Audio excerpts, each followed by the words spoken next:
serata bandiera gialla presso Corte Cartirago a Lama Polesine.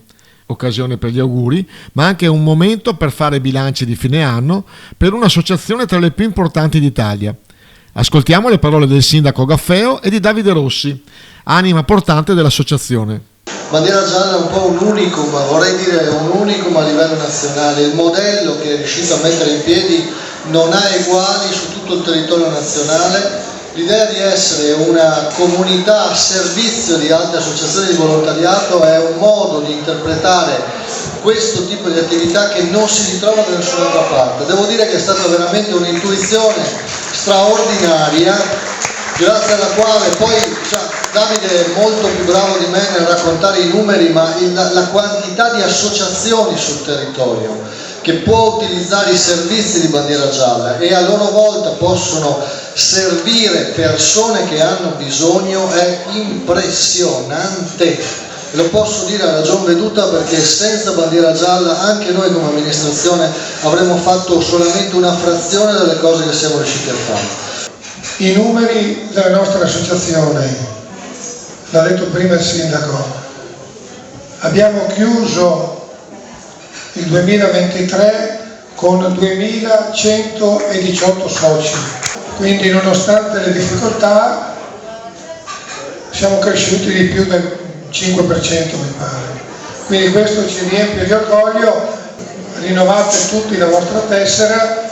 Come direttivo abbiamo deciso di restare ancora a 10 euro.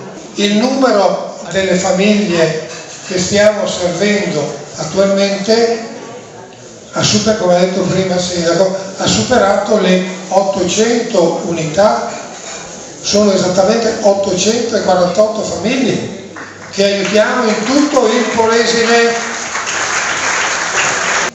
Dall'1 di gennaio del 2023 al 31, ma non siamo ancora al 31, abbiamo fatto 5.473 pacchi di alimenti per le nostre famiglie. Sapete che andiamo a rifornirci al Banco Alimentare di Verona, come tante altre associazioni. Il Banco Alimentare ci fornisce il 30-32% delle esigenze.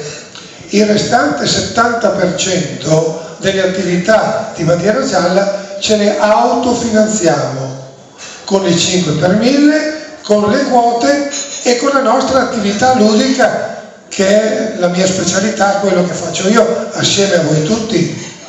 Quindi senza di quello non andremo avanti, quindi l'impegno è chiaro che è crescente. Quindi c'è tutta gente che è con me, che ha fatto eventi, che li farà per fare in modo di poter gestire bandiera gialla, se no non ce la faremo. Il valore delle spese che abbiamo dato fuori è pari, moltiplicando i quintali per le spese, per i prezzi di mercato raccolti al supermercato Conad, emerge un valore di 444.000 euro.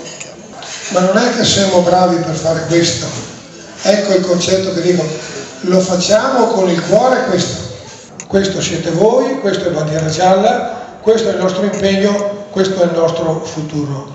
Grazie.